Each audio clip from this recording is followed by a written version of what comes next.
Olá, boa noite. Eu sou Neuza Baldini. Eu sempre digo que eu não tenho assim experiência de gravar aqui no TikTok. Eu tenho meu site de estudos bíblicos, neuzabaldini.com. Tem também um canal no YouTube, Neuza Baldini, mas aqui no TikTok eu estou desejando fazer aqui uma meditação bíblica e sempre deixar para vocês. Eu sou evangélica, sirvo a Deus desde...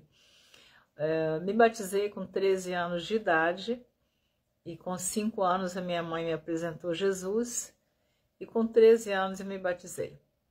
Mas eu tenho muito desejo de ministrar aqui a palavra de Deus para aqueles que querem ouvir, querem aprender, que têm sede da palavra de Deus, têm sede e fome da palavra de Deus. E eu vou tentar fazer aqui esse trabalho, é um desejo que eu tenho. Eu sempre digo para os meus familiares, pessoas amigas, que o meu foco na internet é me apresentar em primeiro lugar, né? E depois dizer quem eu sou e qual é o meu foco aqui. É ministrar a palavra de Deus. Então, como já é bem tarde, já vai dar 1h da manhã, eu quero ler aqui Eclesiastes capítulo 3. Este livro foi escrito pelo rei Salomão. O rei Salomão, ele sucedeu seu pai Davi no trono. Ele foi rei de Israel durante 40 anos.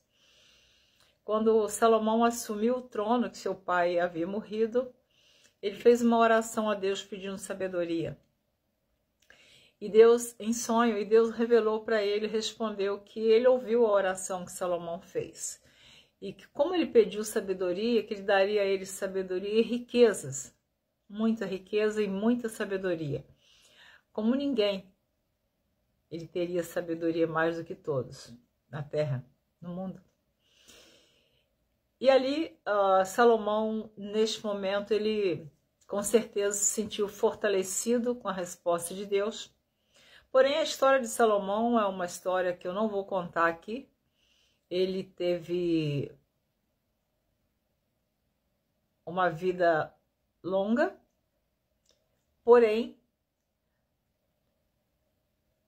ele fez algumas coisas que Deus havia dito para ele não fazer. Ele se uniu a mulheres idólatras, construiu altares idólatras para agradar as mulheres com quem ele se relacionava. E no final da sua vida ele escreveu o livro de Eclesiastes e Provérbios. E o capítulo 3 diz assim: tudo tem o seu tempo determinado. Eu acho interessante a gente meditar no que Salomão pediu a Deus, no que Deus deu. Deus cumpriu o que ele falou, mas Salomão não cumpriu a obediência a Deus. Quantas vezes nós também procedemos assim, né? Como é uma história longa, eu quero ler Eclesiastes 3, não vou parar.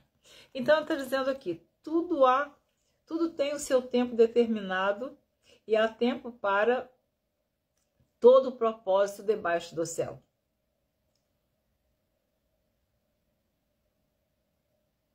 Há tempo de nascer, tempo de morrer, tempo de plantar, tempo de arrancar o que se plantou, tempo de matar, tempo de curar, tempo de derribar, tempo de edificar, tempo de chorar e tempo de rir, tempo de prantear e tempo de saltar, tempo de espalhar pedras e tempo de ajuntar pedras, tempo de abraçar e tempo de afastar-se de abraçar, tempo de buscar e tempo de perder, tempo de guardar e tempo de deitar fora, tempo de rasgar e tempo de coser, tempo de estar calado e tempo de falar, tempo de amar e tempo de aborrecer, tempo de guerra e tempo de paz.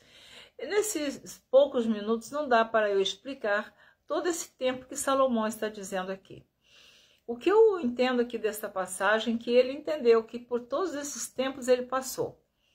E em alguns desses tempos aqui, talvez ele não tenha tido sabedoria. Mas ele deixou para nós escrito que quando nós estivermos passando por estes tempos, ou o tempo de abraçar, ou o tempo de deixar de abraçar, tempo de rir ou o tempo de chorar, tempo de estar perto ou o tempo de se afastar. É um tempo em que nós devemos pedir a Deus discernimento.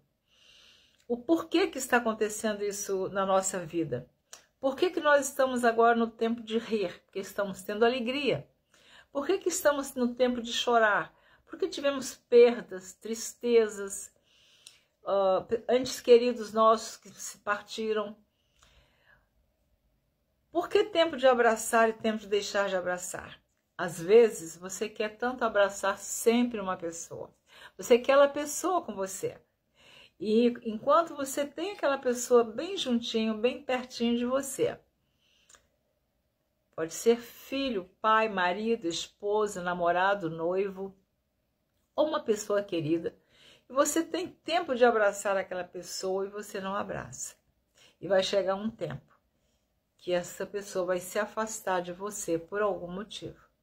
E você vai ver que você perdeu aquele tempo que você não abraçou. Por que há tempo de amar e tempo de aborrecer? Porque enquanto nós estivermos nesta terra, mesmo pessoa que nós amamos muito, elas poderão nos aborrecer. E este tempo do aborrecimento, nós precisamos saber conviver com ele. Nem sempre nós estamos preparados. A gente quer sempre o amor, quer sempre o carinho, o abraço, quer sempre ser reconhecida ou reconhecido, mas às vezes nós nos enganamos, nós confiamos demais em alguém e essa pessoa nos decepciona. Então houve o tempo de abraçar e o tempo de deixar de abraçar. Tempo de nascer, tempo de morrer, tempo de plantar. Existem determinados alimentos que eles são plantados, são arrancados. O aipim, né? Que em alguns lugares é mandioca, em outros é macaxeira. Ele, quando a raiz dele chega num tempo de tirar da terra, é arrancado da terra. Então houve um tempo de plantar aquela raiz e houve o tempo de arrancar. Eu não sei o tempo que você está vivendo agora. Eu quero te dar uma palavra de conforto. Se você está vivendo o tempo do choro, Deus enxuga as suas lágrimas. Se você está vivendo um tempo de dor, dor na alma, Deus cura essa dor. Se você está vivendo um tempo de saudade, Deus conforta o seu coração. Se você está vivendo um tempo que alguém te traiu, alguém te enganou, alguém mentiu para você, alguém te aborreceu, o Senhor Jesus está dizendo nesta madrugada, Ele te ama em todo o tempo. O amor de Deus é infinito. Portanto, creia nesta palavra. Aproveite o tempo de sorrir. Aproveite o tempo de amar, porque esse tempo também vai passar. O que não passa é a palavra de Deus. A palavra de Deus permanece para sempre. Eu quero deixar essa palavra para você. Aceite essa palavra. Creia que Jesus é a sua paz, é o seu consolo, é o seu conforto, é o seu amigo. Creia que Jesus, ele enxuga as suas lágrimas. Creia que Jesus pode curar a sua enfermidade. Ele pode consertar o seu casamento. Ele pode libertar o seu filho. Se porventura vocês têm filhos ou um filho, dois ou mais, você esteja passando por uma luta, Deus tem todo o poder para libertar este seu filho, essa sua filha. Deus tem todo o poder para curar a sua alma, essa tristeza. Deus está te dizendo, eu sou o teu consolador. Eu sou o príncipe da paz, o Pai da eternidade, o Deus forte, o maravilhoso, o conselheiro. Amém? Deus te abençoe. Um abraço de Neuza Baldini. Amém? Glória a Jesus.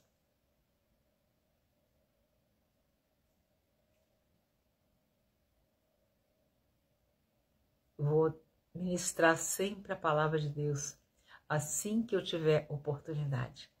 É o meu prazer. É o meu chamado de Deus. Amém.